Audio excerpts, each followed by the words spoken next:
नमस्कार। About India channel में आपका स्वागत है। अबाउट इंडिया चैनल का वास्तविक उद्देश्य भारत की संस्कृति और भारत के विरासतों, भारत की परंपराओं आदि से परिचय है। और इसके अंतर्गत आज जो हम लोग श्रृंखला लेकर आए हैं वह है अर्धनारीश्वर के बारे में। अर्धनारीश्वर की संकल्पना क्या है, अर्धनारीश्वर आज समाज में किस प्रकार जो है वह स्वीकार्य है, इसके बारे में हम लोग चर्चा कर रहे हैं। तो आइए हम लोग देखने का प्रयास करें कि वास्तव में यह जो है अर्धनारीश्वर की संकल्पना सबसे पहले जो है अगर जोड़ी गई तो वह भगवान शिव से जोड़ी गई। अब भगवान शिव के रूप में जो है वह दरअसल हुआ क्या कि ब्रह्मा को सृष्टि की रचना करनी थी और सृष्टि की रचना के लिए दरअसल मेल और फीमेल दोनों की जो आवश्यकता होती है, इसी से सृष्टि जो है वह का सृजन होता है। यानी कहीं भी जो सृजन होगा वह मेल और फीमेल दोनों के संपर्क से होगा। अब स्थिति है कि ब्रह्मा को सृष्टि की रचना करनी है तो वो जो है वह शिव के पास जो है वह जाते हैं और भगवान शिव ने जो है वह क्या किया कि इस ब्रह्मांड के निर्माण के हेतु शक्ति को शिव ने स्वयं से पृथक कर दिया। यानी शक्ति जो है वो उनमें विराजमान थी और उस शक्ति को अपने आप से पृथक कर दिया और यहीं से अर्धनारीश्वर की संकल्पना का जन्म होता है। ठीक है, तो अब शक्ति जो है वह कौन है, तो देखिए यहाँ पर शक्ति को जो जोड़ा गया वह माँ पार्वती से जोड़ा गया और शिव जो है यह हुए। तो अब शिव और पार्वती ये जो है वह क्या हो गए, अर्धनारीश्वर रूप। तो हम लोग यहाँ ये जो है वह जो रूप देख रहे हैं ये फीमेल का और यहाँ पर जो रूप है ये मेल का रूप। तो ये जो है वह अर्धनारीश्वर की संकल्पना जन्म लेती है। अब देखिए यह अर्धनारीश्वर की संकल्पना ऐसा नहीं है कि सिर्फ और सिर्फ हम लोग शिव और पार्वती तक ही सीमित होकर देखते हैं। वास्तविकता है कि इसमें हम लोग जो है वह महादेव और पार्वती को हम लोग मानते हैं कि यहाँ से जो है वह जन्म जो है वह होता है अर्धनारीश्वर की संकल्पना। तो भगवान शिव का एक रूप है रुद्र और रुद्र को महाकाली के साथ जो है वह जोड़कर अर्धनारीश्वर को पूर्ण माना जाता है। इसके बाद भगवान विष्णु को माँ लक्ष्मी के साथ, ब्रह्मा को सरस्वती के साथ, इस प्रकार जो है वह अर्धनारीश्वर को रूप के रूप में माना जाता है। इसी प्रकार जो है वह देखिए क्या है कि अर्धनारीश्वर की संकल्पना को संपूर्णता से समझने के लिए कहा गया कि अगर सागर है तो सागर की लहरों के बगैर सागर का अस्तित्व नहीं है और सागर की लहरों का सागर के बगैर अस्तित्व नहीं है। यानी यह संपूर्णता कब है, जब सागर और सागर की लहरें एक जैसे। तो सागर के लहरों की तुलना जो है वो एक फीमेल से की गई और सागर की तुलना जो है वो एक मेल से की गई। यहाँ भी अर्धनारीश्वर की संकल्पना। इसी प्रकार जो है हृदय और मस्तिष्क, इसको जो है वह अर्धनारीश्वर की संकल्पना यानी संपूर्णता से जोड़ने का प्रयास किया गया। संकल्प और सिद्धि को अर्धनारीश्वर की संकल्पना से जोड़ने का प्रयास किया गया और इसी प्रकार दरअसल अर्धनारीश्वर की संकल्पना को सभी जगह पर जोड़ दिया गया। तो ये हमारे समाज में अर्धनारीश्वर की संकल्पना दरअसल हजारों सालों से जो है वह मौजूद है। अब ये जो हजारों सालों से मौजूद है तो हमें इसके प्रमाण भी मिलने चाहिए। तो निश्चित है कि आइए देखने का प्रयास करते हैं कि प्रमाण है कि नहीं। तो देखिए आज से लगभग जो है वह 1000 साल पहले यानी चोला डायनेस्टी के समय में हम लोगों को उस काल की एक ब्रॉन्ज जो है वह मूर्ति मिलती है और ये जो ब्रॉन्ज मूर्ति है इसमें हम लोग अर्धनारीश्वर के रूप को जो है वह देखते हैं। तो आप इस अर्धनारीश्वर के रूप को जो है वह देखने का प्रयास कीजिए। तो यहाँ पर फीमेल गॉडेस हैं और यहाँ पर जो है वह मेल गॉड हैं। यहाँ मेल गॉड और यहाँ फीमेल गॉडेसेस, यानी कि यह चोला डायनेस्टी के टाइम पीरियड का है जो अर्धनारीश्वर की संकल्पना की ऐतिहासिक पुष्टि करा रहा है। इसके बाद केवल ब्रॉन्ज की मूर्ति में नहीं बल्कि यह जो है वह प्रस्तर की मूर्ति में भी हमें अर्धनारीश्वर की संकल्पना जो है वह देखने को मिल रही है। और यहाँ पर ये देखिए ये जो है वह मेल कैरेक्टर जो है वह को यहाँ प्रदर्शित किया गया है और आधे भाग में इधर फीमेल कैरेक्टर को प्रदर्शित किया गया। तो ये भी जो है वह भगवान शिव से, चूंकि जो है वह चोला डायनेस्टी के जो शासक थे वो शिव के उपासक थे, इसलिए जो है वह अर्धनारीश्वर को शिव के साथ ही जोड़कर यहाँ दिखाया गया। अब आते हैं हम लोग देखिए कि शिव और पार्वती की जो अर्धनारीश्वर रूप है इसकी संकल्पना आगे बढ़ती है और वो जो है आती है दरअसल वैकुंठ कामलाजा के रूप में। और वैकुंठ कामलाजा कौन है? तो वैकुंठ जो है वह है भगवान विष्णु, ये विष्णु है। और कामलाजा कौन है? तो ये जो है वह माँ लक्ष्मी। अब ये वैकुंठ कामलाजा की जो संकल्पना है, यही दरअसल लक्ष्मी नारायण जो है वह के रूप में प्रसिद्ध है। यानी आज जो हम लोग चर्चा करते हैं लक्ष्मी नारायण की, वह लक्ष्मी नारायण जो है वह वैकुंठ कामलाजा है। तो इसकी 10th सेंचुरी में हमें जो है वह एक मूर्ति जो है वह मिलती है लक्ष्मी नारायण की, और इसमें जो है वह गौर करके देखिए कि फिर से मैं इसको अगर हाफ करके जो है वह देखूं तो फिर से जो है वह देखिए इधर जो है वह मेल जो है वह कैरेक्टर को और इधर जो है वह फीमेल कैरेक्टर को दिखाने का प्रयास किया गया है एक ही मूर्ति के अंदर। तो यह जो है वह भगवान विष्णु और लक्ष्मी के संदर्भ में जो लक्ष्मी नारायण की संकल्पना है या वैकुंठ कामलाजा की संकल्पना, उसको जो है वह प्रदर्शित करता है।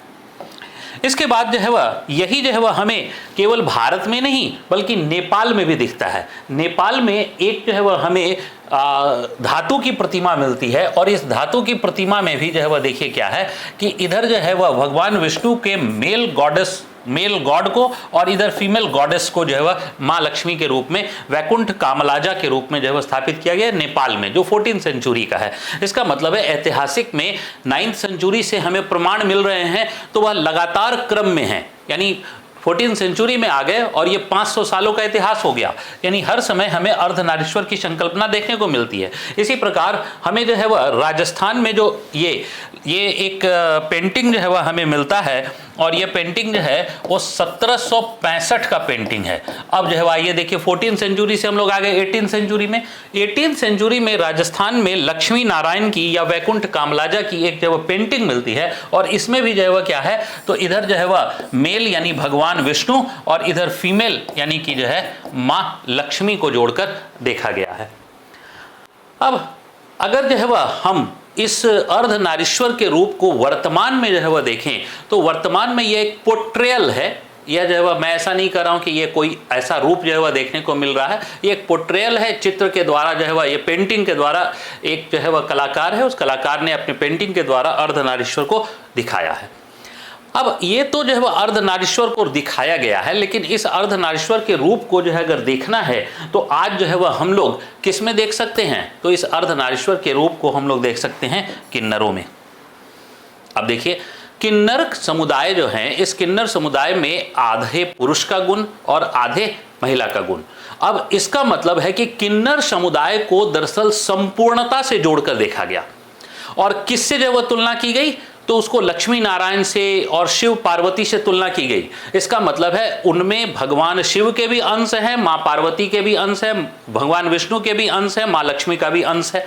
और इसी कारण जो है अगर जो है आज भारतीय समाज की परंपराओं को देखें, तो भारतीय समाज की परंपराओं में जो है वह देखिए कि हम लोग जो है वह प्रत्येक मांगलिक अवसर पर उनके आशीर्वाद को शुभ माना जाता है, उनके आशीर्वाद को शुभ माना जाता है। और ऐसे किन्नर की चर्चा हम लोग महाभारत में, बौद्ध साहित्य में, सब में देखते हैं। आपने सुना होगा कि अर्जुन जो है बृहन्नला के रूप में उन्होंने 1 वर्ष जो है वह बिताया था, तो अर्जुन ने जो वो क्या था, किन्नर के रूप में। तो इसका मतलब है किन्नर की उपस्थिति हमें महाभारत काल में भी देखने को मिलती है और आज भी हमें देखने को मिलती है। और उनसे जो आशीर्वाद लेने की परंपरा है वो सिर्फ इस वजह से कि उसमें देवता और देवी दोनों के अंश मौजूद हैं। अब देखिए ये जो किन्नर समुदाय थे, ये किन्नर समुदाय ऐतिहासिक कालों में दरअसल पूरे के पूरे ऐतिहासिक कालों में, मध्यकाल की बात करें या जो है वह उसके बाद ब्रिटिश काल की बात करें, तो ये जो है शासकों के घर यानी देशी रियासत या उसके जो छोटे छोटे देशी रियासत हुआ करते थे उनके यहाँ, या फिर जो है वह जो अन्य जो है वह राजपुताना के शासक थे उनके यहाँ दरअसल जनान खाना या हरम की रक्षा का कार्य करते थे। यानी स्त्रियों का जो आवास था, उस स्त्रियों के आवास की रक्षा वो एक पर्सनल सिक्योरिटी गार्ड के रूप में जो है वह रक्षा करते थे, और वहीं से जो है वह वो अपना उनका गुजर बसर चलता था। लेकिन आज के समाज में जो है वह देखिए क्या है, आज के समाज में क्या हुआ, देशी रियासत समाप्त हो गए, और देशी रियासत अगर समाप्त हो गए तो यह किन्नर समुदाय का जो वास्तविक कार्य है वो वास्तविक कार्य जो है वह खत्म हो गया। अब आज जो है आप गौर करके देखिए कि आज जो है किसी भी जगह पर, किसी भी कोई भी जो है वो ऑफिस हो, कोई भी ऑर्गेनाइजेशन हो, कोई भी दुकान हो, कहीं कोई किन्नर समुदाय के लिए जो है वह कोई नौकरी की जगह नहीं है, कहीं नौकरी की जगह नहीं है, कोई जो है वो उसे नौकरी दे ही नहीं सकता है। तो ऐसी स्थिति में किन्नरों का एक बुरा दौर जो है वह प्रारंभ हो गया, और किन्नरों का बुरा दौर प्रारंभ हो गया तो आज जो है वह आप लोगों को ऐसी तस्वीरें आम जो है वह देखने को मिलेगी कि जो है वह सड़क पर किन्नर जो है वह रुपए पैसे मांग रहे हैं, ट्रेन में रुपए पैसे मांग रहे हैं, बस में रुपए पैसे मांग रहे हैं, यानी और फिर आप गृह प्रवेश कीजिए तो रुपए पैसे मांगते हैं, बच्चा होता है तो रुपए पैसे मांगते हैं, और शादी विवाह होता है तो रुपए पैसे मांगते हैं। क्यों? क्योंकि किन्नरों के पास अब जो है वह इकोनॉमिक जो है वह कोई रिसोर्सेज नहीं रहा, इसलिए उनका यह बुरा दौर जो है वह प्रारंभ हो गया। और यह बुरा दौर ध्यान से समझिएगा, देशी रियासतों के पतन के बाद हुआ है, उसके पहले हम लोगों को ऐसे कोई जो है वह प्रमाण नहीं मिलते हैं। तो ऐसी स्थिति में क्या किन्नरों के जो है वह इस स्थिति में कोई सुधार नहीं हो सकता है? हो सकता है। मेरा अपना मानना है, मेरा सुझाव जो है वह हो सकता है, या जो है वह इस प्रकार से मेरा अपना मत है कि दरअसल आज जो है वह जितने भी जो है वह गर्ल्स स्कूल हैं, गर्ल्स कॉलेजेस हैं, और जो हम लोग देखते हैं वहाँ पर ईव टीजिंग के मामले जो है वो बहुत ज़्यादा होते हैं, यानी कि छेड़खानी के मामले जो है वो उन स्थानों पर ज़्यादा होते हैं, या भीड़ भरे बाजार में। ऐसे स्थानों में अगर जो है वह इस किन्नर समुदाय के लोगों को हम लोग जो है वह पुलिस के ड्रेस पहनाकर एक जो है वह उनकी अगर नियुक्ति जो है वह कर दें, एक जो है वह किन्नर जो है वह का ग्रुप बना दे जो पुलिस के रूप में जो है वह भर्ती होकर वहाँ काम करे, तो इससे जो है वह समाज में निश्चित तौर पर इस प्रकार के ईव टीजिंग के मुद्दे जो है वह घटेंगे। क्यों? क्योंकि जो है वह आप ध्यान से समझिए कि जो पुरुष समुदाय है वह स्त्रियों से भय नहीं खाता है, पुरुष से भय नहीं खाता है, लेकिन निश्चित तौर पर किन्नर समुदाय से जो है वह दूर रहना चाहता है, उससे जो है वह भय खाता है सामाजिक रूप से, और वह भय खाता है। और किन्नर समुदाय जो है वह चूंकि वो एक वोकल जो है वह समुदाय है, वह अपनी बातों को रख पाता है, इसलिए पुरुष समाज जो है वह भय खाता है। तो शायद जो है वह यह इनके किन्नरों के एक बुरे दौर का जो है वह समाप्त हो सकेगा, और सच में हम जो है अर्धनारीश्वर की जो संकल्पना जो है वह है, उस संकल्पना को आज भी फिर से जो है वह हम साकार कर पाएंगे। अबाउट इंडिया चैनल में मैं अनिल केसरी आपका धन्यवाद करता हूँ। जय हिंद।